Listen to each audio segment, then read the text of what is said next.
Hello, my name is Dr. Jeremy Petrovich, Developmental Editor for Current Protocols at Wiley. It is my pleasure to introduce our speaker, Dr. Mirko Corselli of BD Biosciences, for this webinar presentation titled Evaluating Expression Patterns of Multiple Inhibitory and Stimulatory Receptors on Natural Killer Cells. Dr. Mirko Corselli obtained a PhD in Clinical and Experimental Hematology and Oncology from the University of Genova, Italy.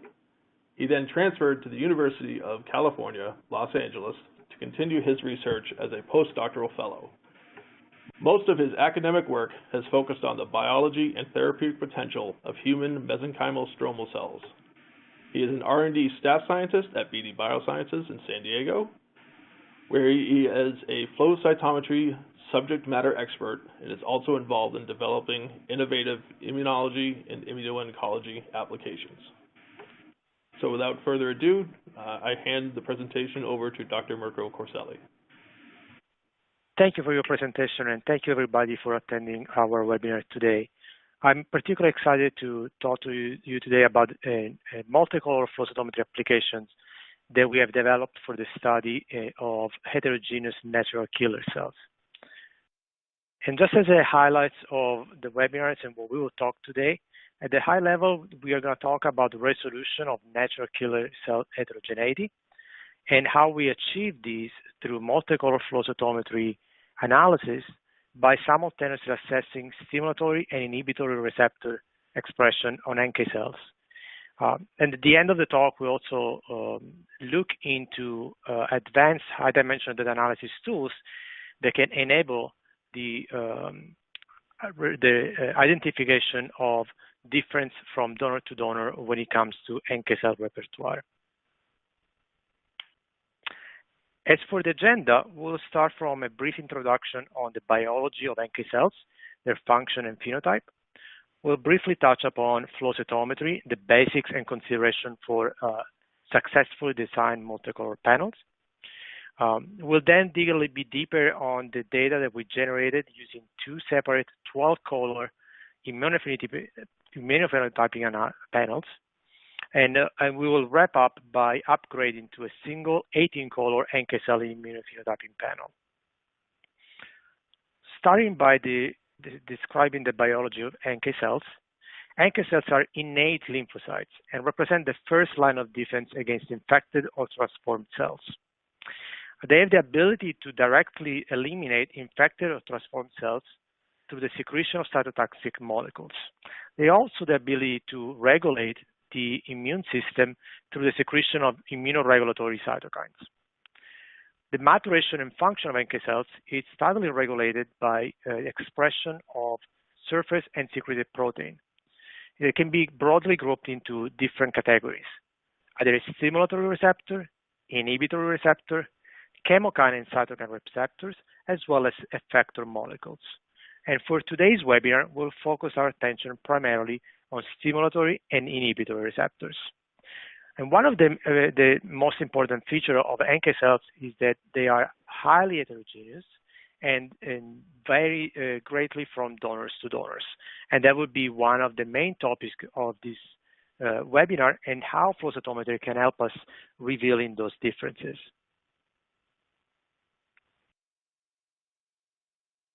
Looking a little bit more in detail about NK cell development, we'll use this cartoon from this review from Frontier in Immunology, where we know that over the years, over decades, a lot of study has been performed to identify the different steps of maturation of NK cells from bone marrow, from a pro-NK phenotype, to mature NK cells in the circulation. And the fate of NK cells and the maturation state of NK cells can be mapped by assessing the expression of different receptors that define this subset.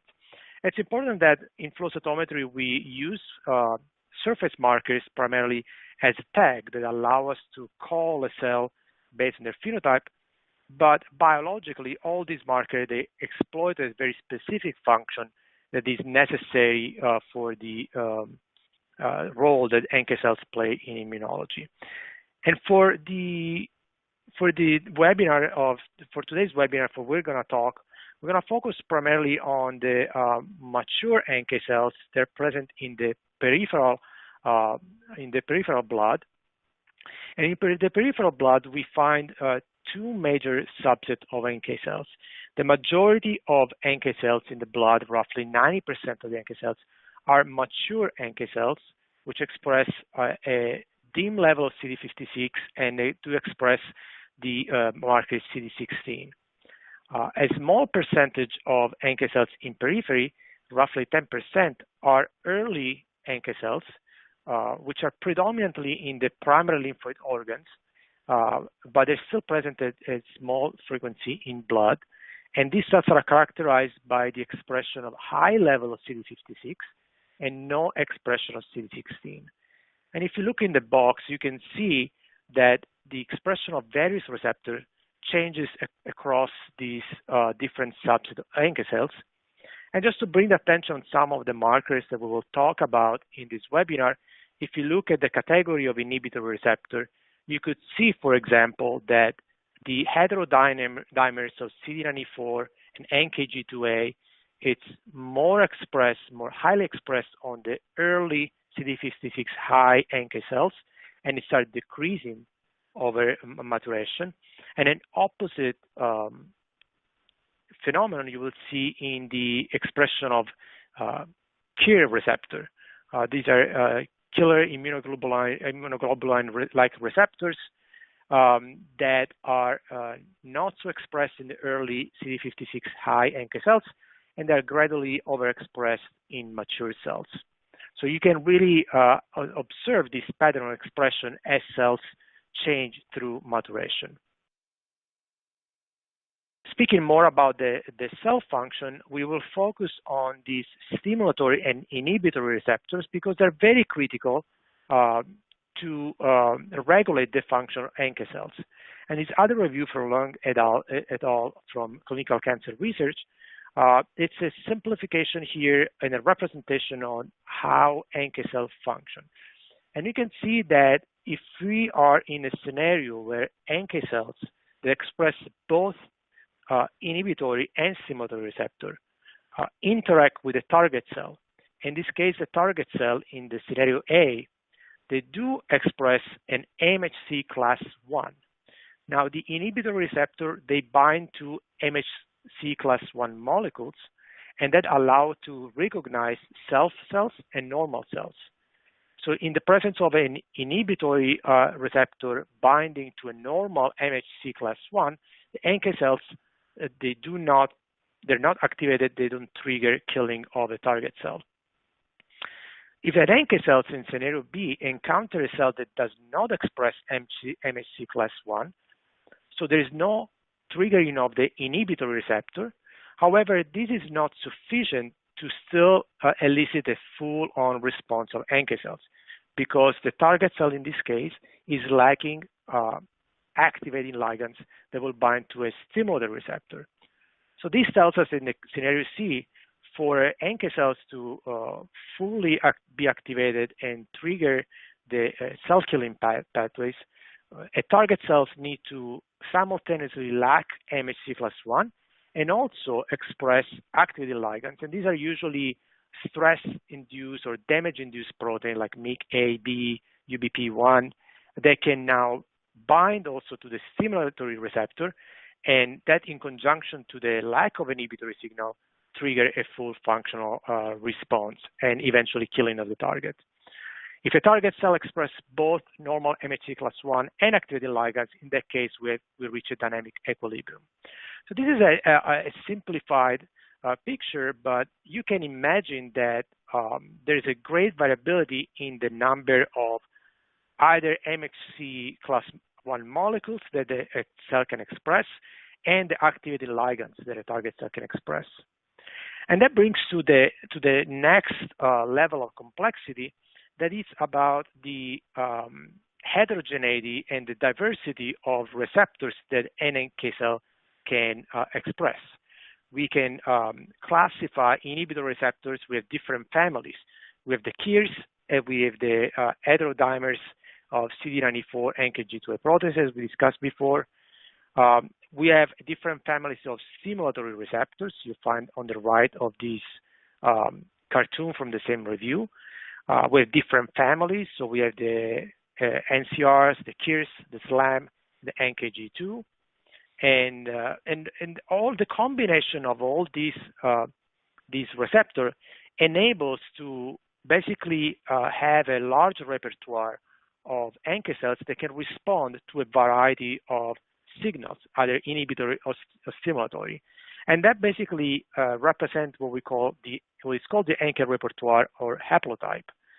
It contributes to the great heterogeneity and diversity of NK cells. A recent study estimated that just based on the mathematical combination and the possibility of the combinatory possibilities of expression of these receptor, each individual can have somewhere between 6,000 and 30,000 different subpopulations of NK cell receptor. And this poses some challenges on how can we study and fully understand the biology of NK cells and their diversity with such level of complexity. And that's why flow cytometry, it's a very well used tool for the analysis of NK cells because of its ability to measure simultaneously different parameters at the single cell level, as compared to a bulk analysis like could be a Western blot, where we can identify the expression or lack of thereof of a protein at the bulk level. A Western blot will not give us information on how many cells out of the total are expressing the protein. So if we really want to quantify the frequency of cells expressing a specific phenotype, we really need to use single cell analysis like flow cytometry, as you see in the panel below. And flow cytometry has also become more and more relevant because of the evolution of flow cytometry, and now allows us to study a larger number of parameters simultaneously. As the hardware and the reagents have increased, the number of colors that we can look in a flow cytometer that expand our ability to simultaneously interrogate one cell at a time for multiple proteins. And that's the approach that we took in the study that we are discussing today. And we will start from, as I mentioned in the agenda, we'll start from describing a modular approach where we are designing 12 color panels. They are modular in their nature. And by that, we mean that we use a backbone with 6 markers. And these are 6 markers that are conventionally used to assess the presence and frequency of major NK cell subset based on the expression of marker like 56, CD16, as we discussed, CD27 expressing early NK cells, CD57 on more mature cells, and CD94. And this is going to be the core of our panel. It's a 6-marker core panel. To this panel, that we can add 6 additional markers. They can be a selection, for example, of stimulatory receptors, like the one illustrated in this table, or inhibitory receptor. And this approach has the advantage of providing flexibility. So we are maintaining the core of major NK cell identification markers. Then we can add 6 color for stimulatory markers, 6 color for inhibitory markers. And if we wanted, we could expand our analysis and keep adding different drop-ins, whether we want to look at chemokine receptor, cytokine receptor, or even intracellular molecule or effector molecules. So really, this speaks about the flexibility and the value of having a modular multicolor flow cytometry panel.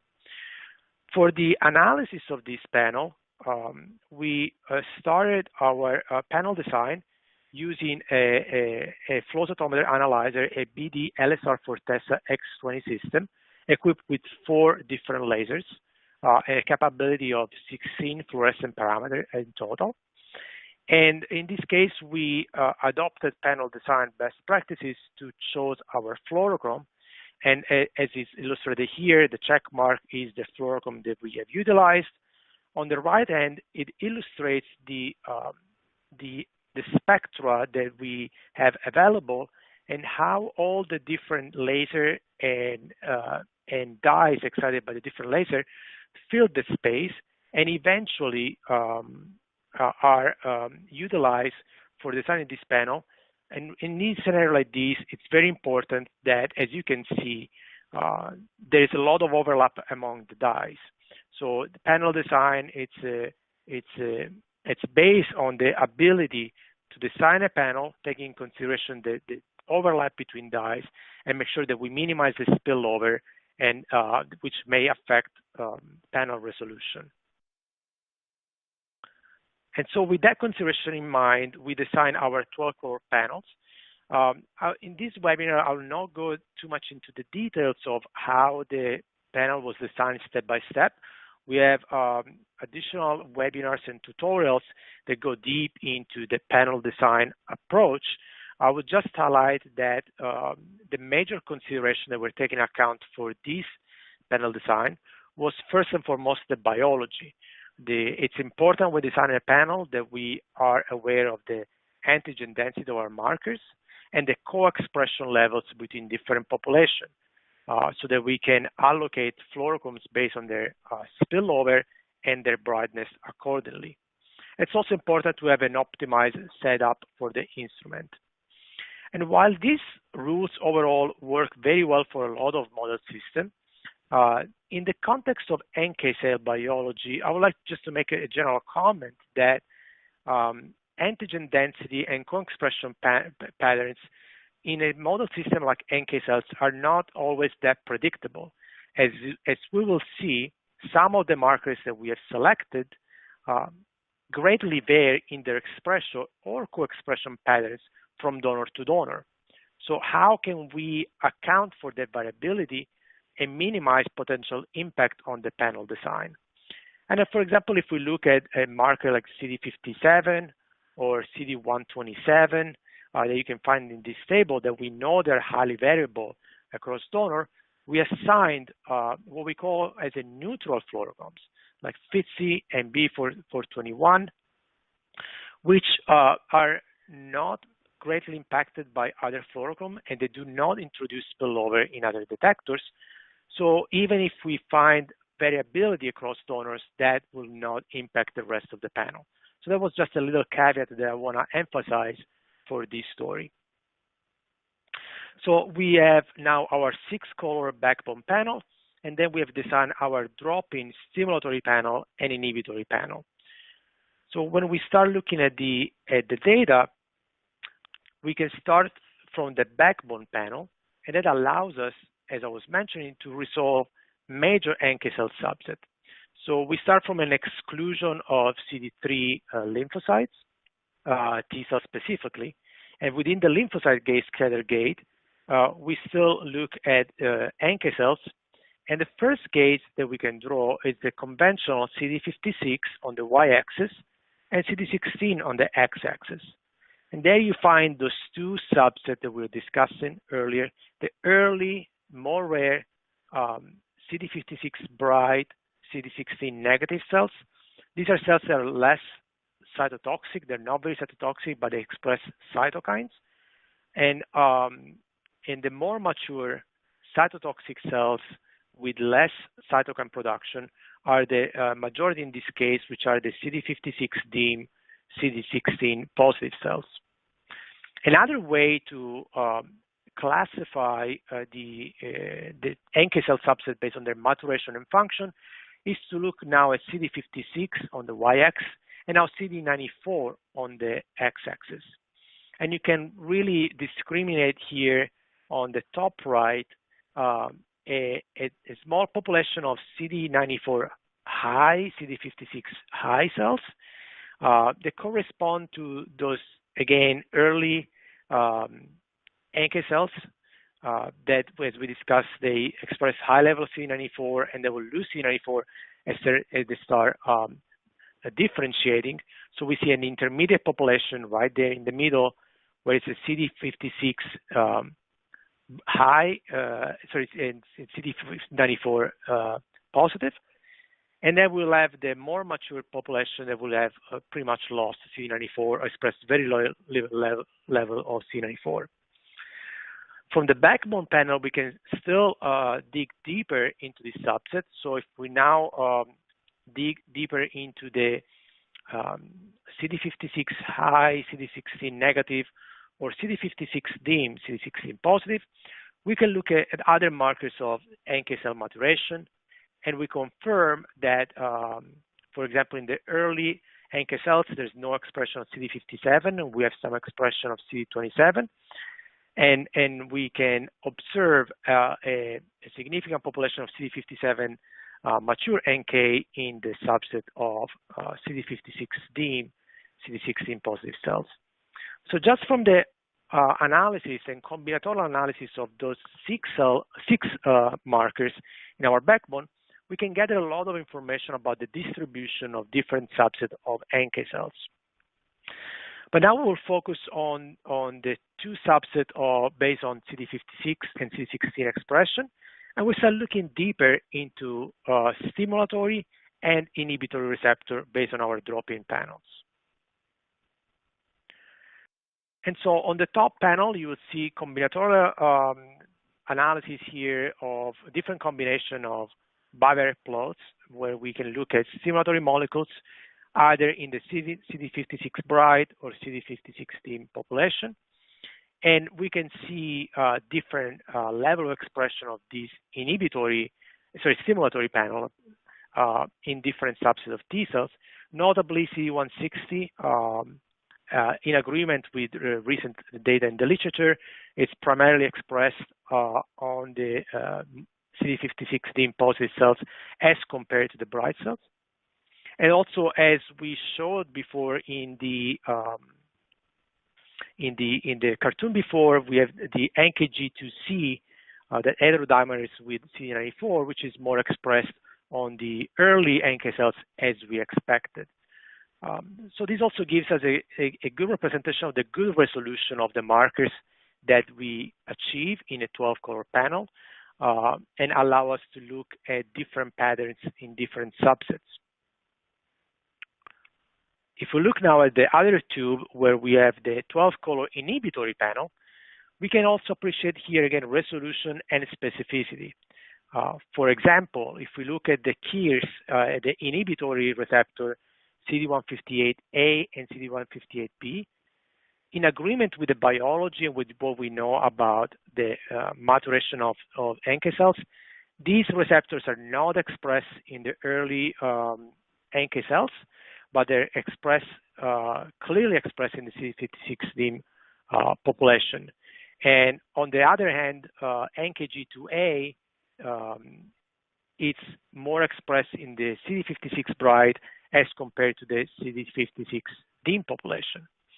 It really tells us again that we have not only good resolution, but also biological validity, and we are observing the patterns that we expect.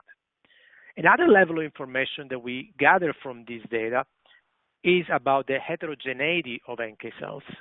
It's something that we discussed in the introduction, but we are looking now at real data, and we can look that, for example, just if we look at CD158A and B, we have different combinations. So we have NK cells that express only CD158A or only 158B, or a subset of NK cells that express both or neither.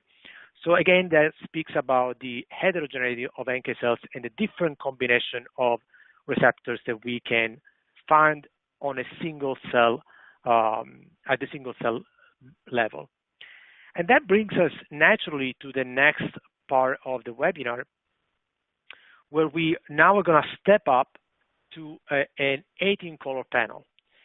And why do we want to do that? It's because instead of separating a stimulatory and inhibitory panel, we can now put all these markers together into a single cell tube. And beside, of course, the workflow efficiency and the fact that we're running just one tube, these greatly expand our biological understanding of NK cell heterogeneity, because now we can look at all these different combinations of both inhibitory and stimulatory markers at the same time.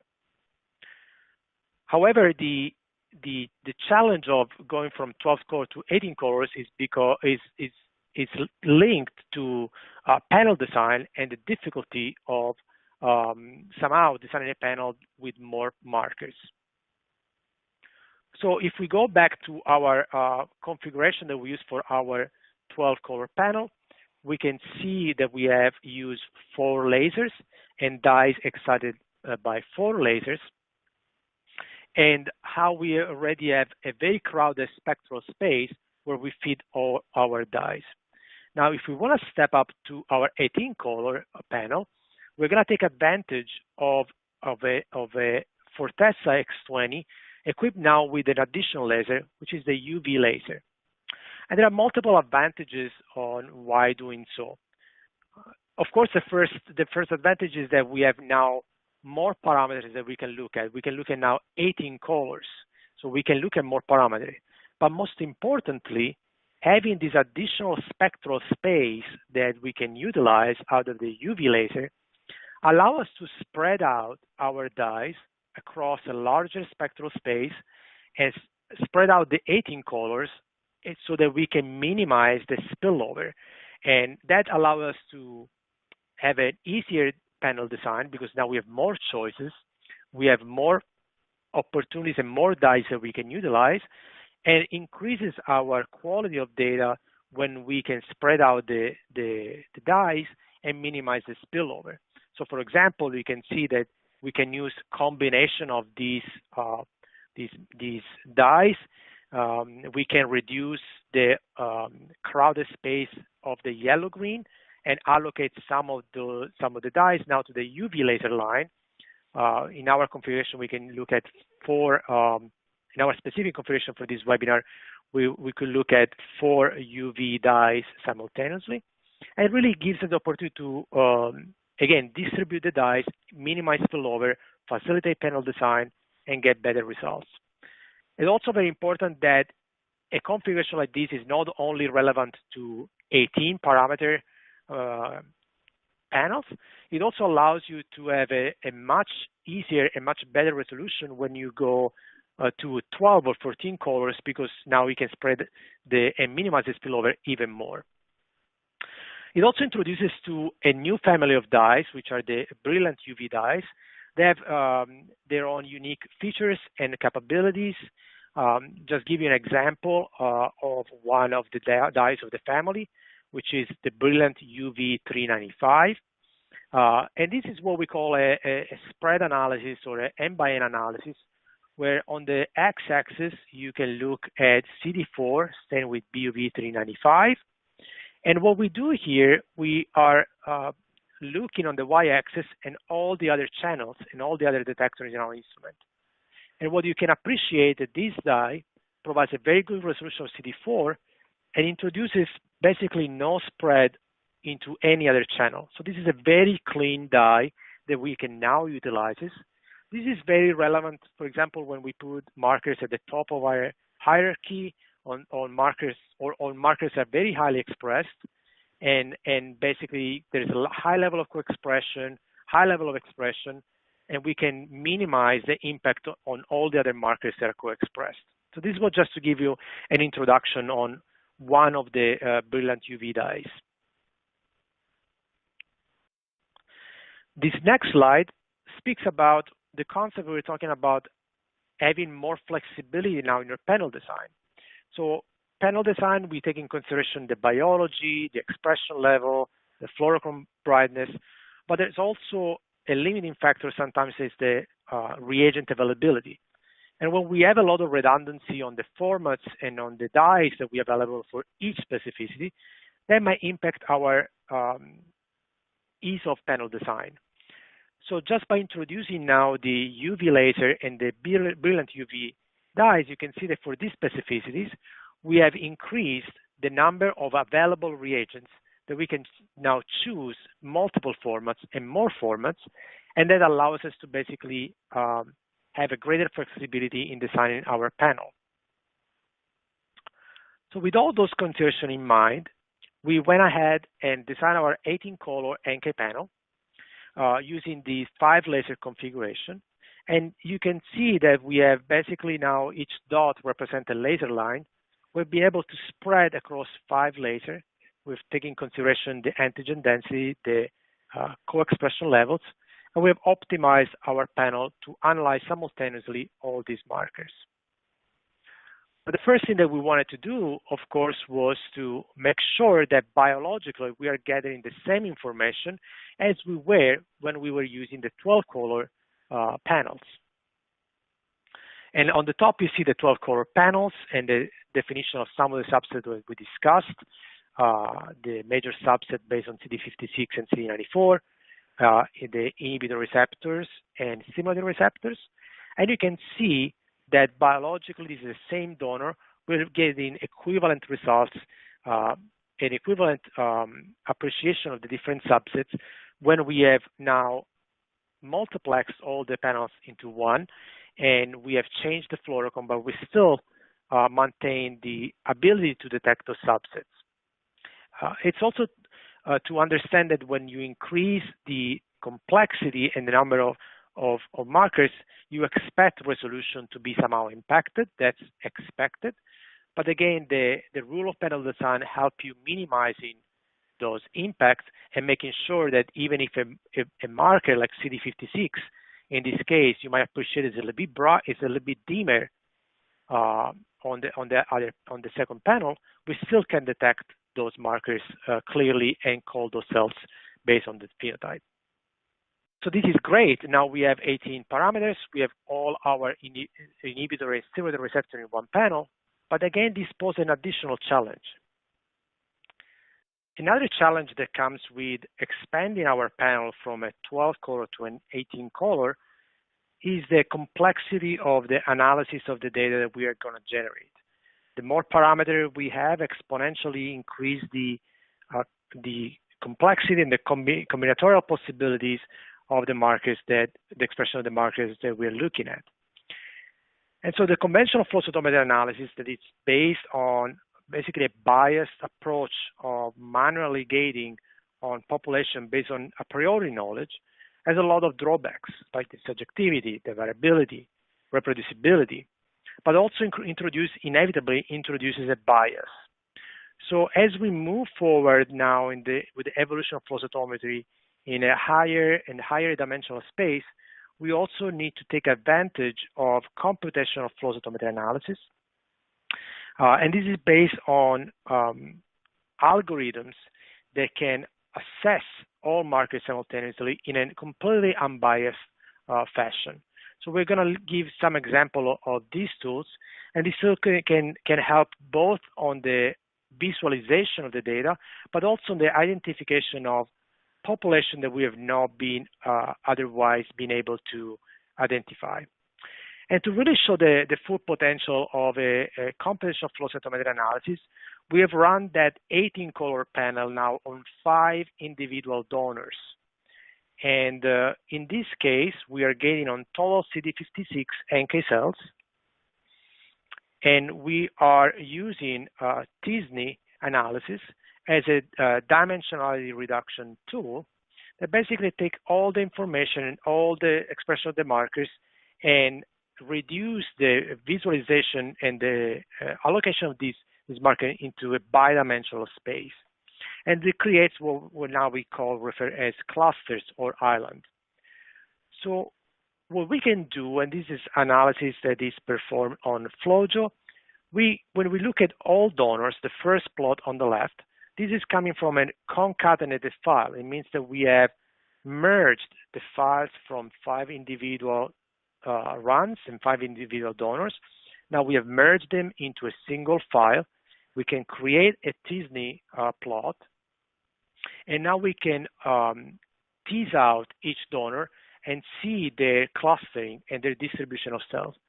And what is very obvious is that if you're now looking at the individual donors outside of the concatenated file, is that donor 1 through 5, you can see unique patterns and unique clustering patterns.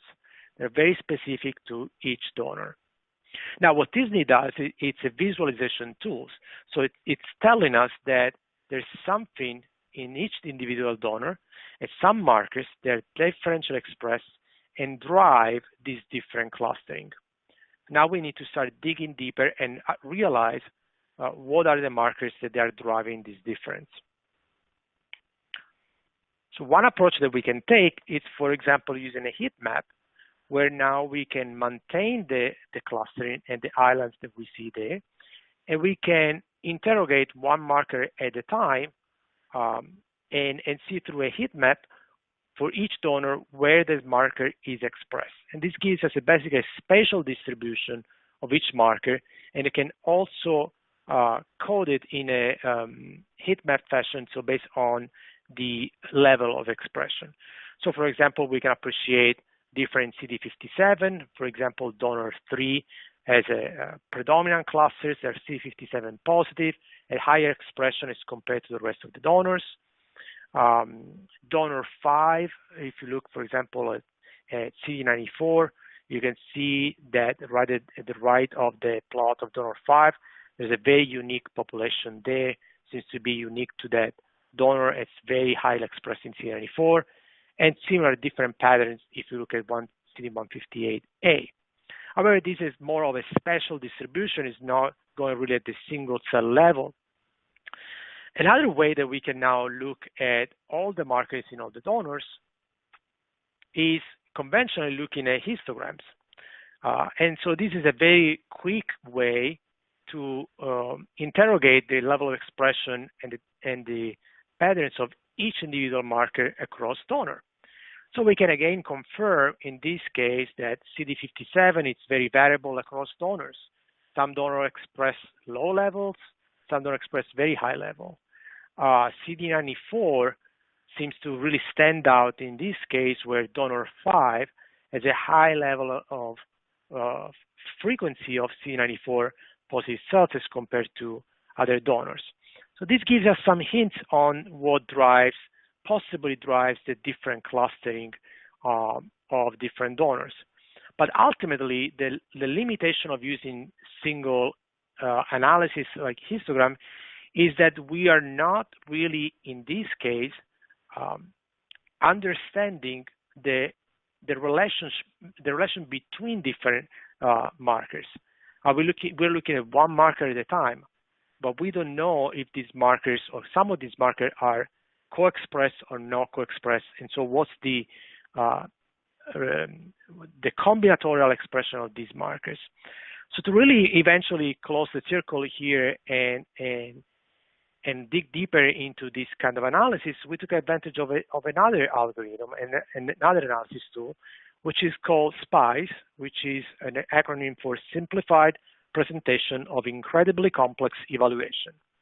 And what does this really tool allows you is to analyze large multicolor flow cytometry data and organize them again in a graphical visual way, very easy, but easily display in comparison of distribution patterns. And most important about the combinatorial analysis of receptors. So we're looking at all these receptors. You can remember for the introduction with the cartoons where you can express either an inhibitor or a stimulatory receptor or both of them, and the level of complexity when you look at all the different receptors. So just to give you an example of what we can do now, from the same data set, from the 18-color panel, across 5 different donors, we create now these pie and arc charts. And let me just spend a couple of minutes just to go through the data representation if you're not familiar with this tool. But what we're looking here, we've selected 6 markers out of all the 18 that we have, just to simplify the analysis for this webinar. And we selected 3 inhibitory and 3 stimulatory receptors. We actually have CD94, which is an interesting one because it's heterodimers with either NKG2A, CD159A as an inhibitor, but could also bind to heterodimers with dimerized with 159C as a stimulatory. In this case, we're going to look at the combination with the inhibitory CD159A. And the way we read this graph, if we look, for example, donor 1, each pie slice represents a subset of NK cell, and each subset of NK cell is defined by the combinatorial expression of these 6 markers. And that combinatorial expression is represented by the arcs outside of the cell. So we can see that there are arcs that they overlap with each other, and that would be co-expression. So we have population that express only one marker. Like if you look at the green arc, you could see at 9 o'clock of the first donor. At 9 o'clock, you see the blue pi slice. Those are a subset of NK that express only CD158, sorry, CD160 as a green arc. But if you look next to that arc around 8 o'clock in the chart, you can see that those NK cells now express both the purple and green arc. So that means cells express CD160, but also CD158B, and so forth. And you can really visually assess here how different and unique each donor is, thanks to the ability to analyze all these markers simultaneously. We can also quantify these, and you can really now see all the different combinations that we have at the bottom of different markers and see the different distribution across donors. We go back to the donor number 5, if you remember, had that very distinct cluster that was CD94 positive. So this donor specifically has that big slice, pi slice in orange, that's driven by the co-expression of CD94A and CD94 and CD159A, as also represented in the chart. You can see that big blue bar standing out the way.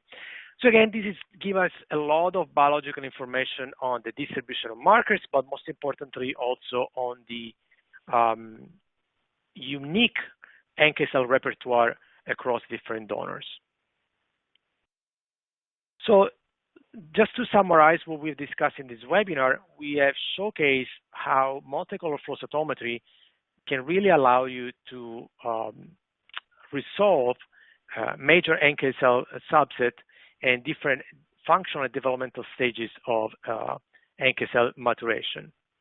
We have taken different approaches to study the expression of stimulatory and inhibitory receptor. We have utilized first a modular approach with a 6-color backbone and then 6-color drop-ins to study either a stimulatory or inhibitory receptor. But we also showed how taking advantage of different configuration of instrument and the use of the UV laser line with the brilliant UV dyes that allowed us to further expand our panel, facilitate the panel design up to 18 color, but most importantly, really enrich the level of biological information that we gathered.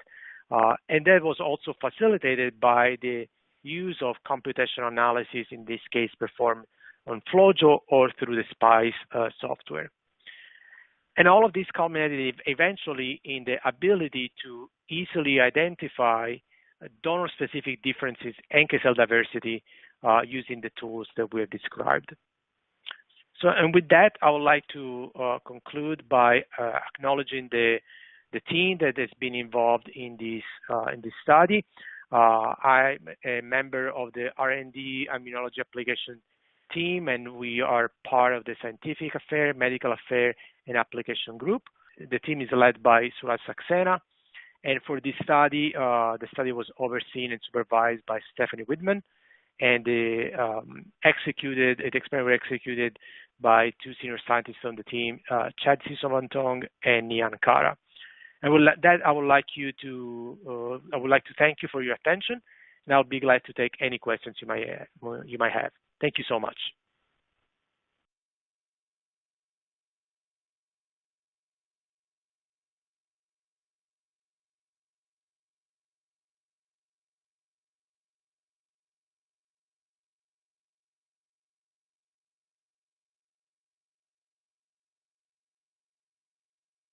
Thank you, Dr. Corselli.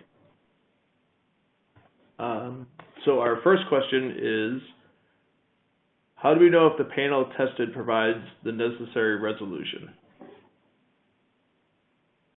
Yes, thank you for the question. So there are a number of ways that we can address this question. And I think that it all comes down to the controls that we need to include in our panel, panel design.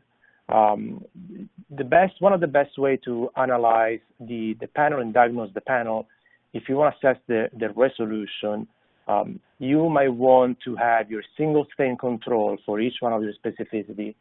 And then if you just do an histogram overlay or line up, compare your single control stain and the resolution of that stain, meaning the separation between the negative and the positive signal. And then you compare the analysis of the same specificity in the panel. Inevitably, when we look at 18 color panels, we will see an increase in the spread of the negative population that will reduce the resolution of the negative and the positive. And that's absolutely normal. We cannot avoid that phenomenon. What we want to ensure is that even if we're introducing spread as a normal function of spillover, we're still resolving the positive population. If by any chance we see that as compared to a single control, when we have now the fully stained panel, our negative population overlays with the positive or reduce the resolution, that would be an indication that maybe that choice was not the best, and identify then who introduced the spread and change the panel accordingly. Okay. Next question would be controls. What are the controls needed when designing an 18-color panel? That's another great question. It's a good segue to the previous point. I mentioned the single stain control. That's always a good control to have in your panel, not only for the compensation, which I always recommend to use the cells as possible, staying with the specific antibody, same lot of antibody, especially for tandem dyes. That it's good. The single stain control, as I just mentioned, it also can be used, so as a dual function besides compensation, can also be used to assess the impact of resolution when we compare the single control to the fully stained panel. And a related control that is always good for multicolor flow cytometry panel, beside the single stain control, will be the fluorescence -1 control, or FMO control. And this control, again, is critical as a dual function as well. So basically, this control, it's a tube where, if we are looking at 18-color panel, will contain 17 markers, 17 fluorochromes, and we'll exclude just one at a time. And we will do that for all the specificities. How do we use the FMO control? One way, the most common way to use the FMO control is to properly set our gate. Because if we use an unstained control, we will not take an account of the spread that is introduced by all the other markers in the tube or in the panel. If we use an FMO control, now we can really look, for example, at FMO for 50, we set our gate, we looked at there will be spread introduced, and we can set the gate now taking account that spread. The other important role of the fluorescence -1 control goes back to the diagnose of the panel and see if we have necessary resolution. Let's say that we have identified that in one of our channels, the spread that was introduced was too high, and now we cannot resolve our positive. How do we know who introduced that spread? How do we know who was the culprit? And that's where the FMOs can be used. We can just look at all our FMO controls and tubes, and at some point in one tube, we'll see that the spread of the negative population will go back to normal, and our resolution will be restored. And if you look at the tube that was FMO BB76, that tells us that B76, in the choice of assignment to do the antigen that we used, was the one introducing the spread. So basically, I would recommend when setting up these experiments to have your single control and your FMOs. Now, the FMOs is not something that you may want to do all the time. It's something more on when you optimize your panel, you want to make sure that the panel works, you want to diagnose the panel, and then you don't necessarily need to do it for all the donors. Having said that, though, since we're speaking here about this model system where we have high variability of markers, the FMO controls for one donor might not be appropriate for a different donor if there is a marker that greatly varies among donors. So again, it goes back to knowing your biology, and if you know that there's 2 or 3 markers in your panel that they are highly variable, if you want to really be accurate, include the FMOs just for those 3 or couple of markers that are unpredictable, and that will put you in the best conditions to have accurate and confident data. So related to that is, so you have your 18, you've designed your 18 color panel. How do you really ensure and know that the instrument that you're using has the optimal setup for that panel? Yes, that's another great question. It goes back to those 3 pillars of panel design, knowing your biology, knowing your dyes, but also making sure your instrument is properly set up. There are different ways that can be done, and what does the optimal setup mean? It means that the instrument is, the PNT voltages on the instrument are optimized such that we can get the maximum resolution possible for each of our specificity, for each of our fluorochromes. And the way we can do that, it's one approach that we can use is called voltage titration, where we basically can take, for example, CD4, stain in all the different colors, and we acquire the same tube with the same specificities and the same fluorochrome at increasing voltages. And what you will see when you analyze your stain index, which will be a function of resolution, and it will tell you how well separated your signal is, you will see a typical curve, and then your stain index will plateau. And that means that at that point, you're not gaining any more resolution, likely because your negative populations start increasing together with your positive. So basically, you want to set up at that point, mark down what the PNT voltage is, where you reach the plateau, and that tells you that your instrument is providing you the best resolution for that specific marker. Now, one consideration would be that this is the optimal resolution. It's fluorochrome and antigen independent. It doesn't matter if it's CD4 or CD8 or CD19. We're just measuring the performance of the instrument.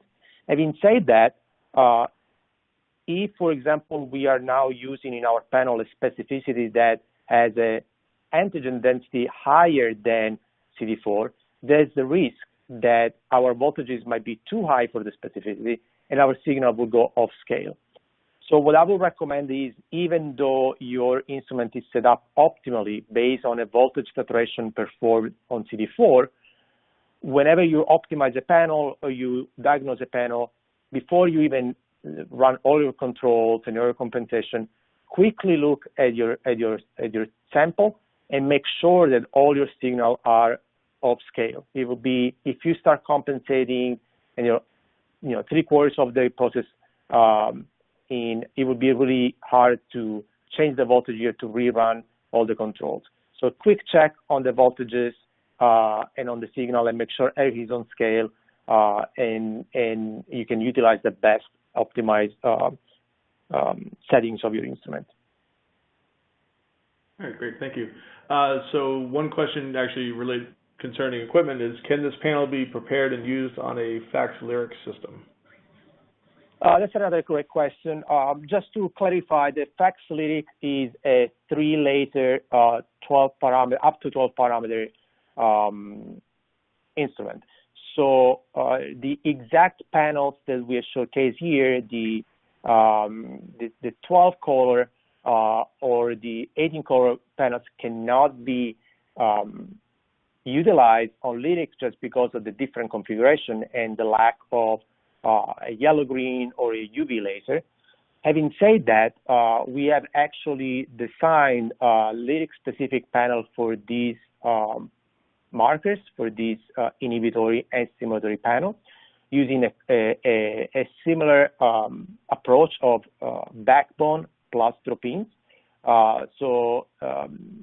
The short answer is exactly the same.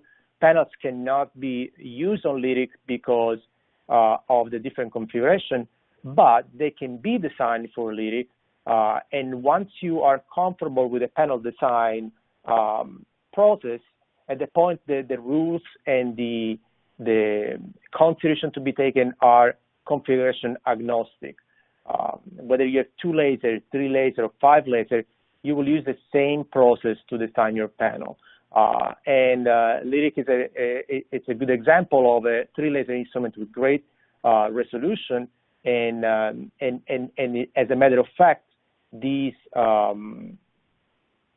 panels can be designed on a FACS lytic. To that point, in the FACS lytic, we've also been able to expand the concept of the drop-in that was based on what I showed in the introduction, where we complemented the backbone panel not only with inhibitory and stimulatory receptors, but we're also able to expand other tubes with cytokine receptors and chemokine receptors. And again, speaks about the flexibility of flow cytometry. It's agnostic to the instrument as long as you are comfortable with the panel design process and you follow the rules. And of course, the limitation goes back to the biology. The advantage of moving up to anything color is how deep in the biology you want to go. How do you want to correlate your biological information in a multi-parameter fashion, but that doesn't take away from having smaller panel or smaller tubes that you can do based on the configuration that you have available. Okay. I believe that is the end of the question and answer time that we have for today. I would like to thank Dr. Corselli for taking the time to give his presentation and answer these questions. This webinar will be posted on the Current Protocols website at currentprotocols.com for viewing later on. And once again, just thank you, Dr. Corselli. Thank you, everybody. Goodbye.